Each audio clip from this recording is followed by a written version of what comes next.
Menjadi seorang pembicara profesional harus siap menghadapi perubahan setiap saat. Kok bisa? Seorang filsuf Yunani kuno bernama Heraklitus mengatakan tidak ada yang tidak berubah di dunia ini kecuali perubahan itu sendiri. Artinya, kita harus selalu siap menghadapi perubahan setiap saat.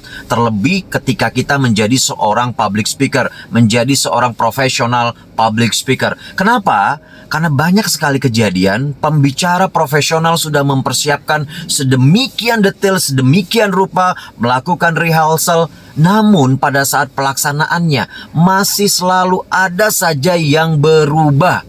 Sehingga menjadi seorang pembicara harus sangat-sangat fleksibel.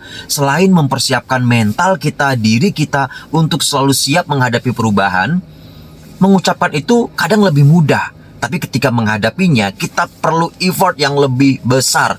Nah teman-teman, hari ini saya ingin berbagi mengenai 3 langkah sederhana yang teman-teman bisa lakukan untuk mengatasi perubahan ketika menjadi seorang pembicara. Apa yang bisa kita lakukan? Yang pertama teman-teman, akui ada rasa perlawanan terhadap perubahan. Setiap kita bertemu dengan perubahan, kita selalu merasa tidak nyaman. Sadari. Akui itu bahwa ada perlawanan, ada rasa ingin melawan, ada rasa tidak terima. Setelah kita menyadari hal tersebut, itu yang pertama, itu yang paling penting yang perlu kita lakukan. Karena kalau kita tidak mengakui, kita masih bentrok dengan perubahan tersebut, kita nggak bisa maksimal melewati perubahan yang terjadi. Sederhana, akui aksi perlawanan tersebut. Yang kedua teman-teman, kita bisa bekerja sama dengan perubahan yang terjadi.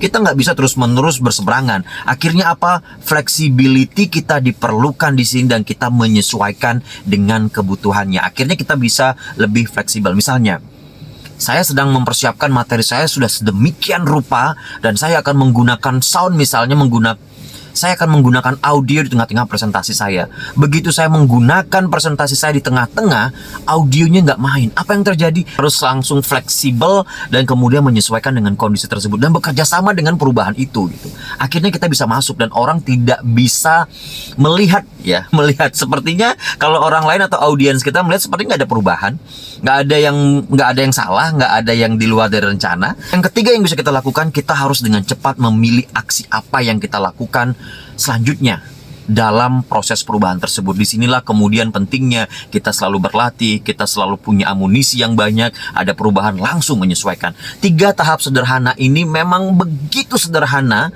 tapi ketika kita melakukannya, itu sangat-sangat powerful dan sangat-sangat membantu kita sebagai seorang pembicara. Selamat mencoba ya. Speak Power and Confidence, I'm ready. Sampai jumpa.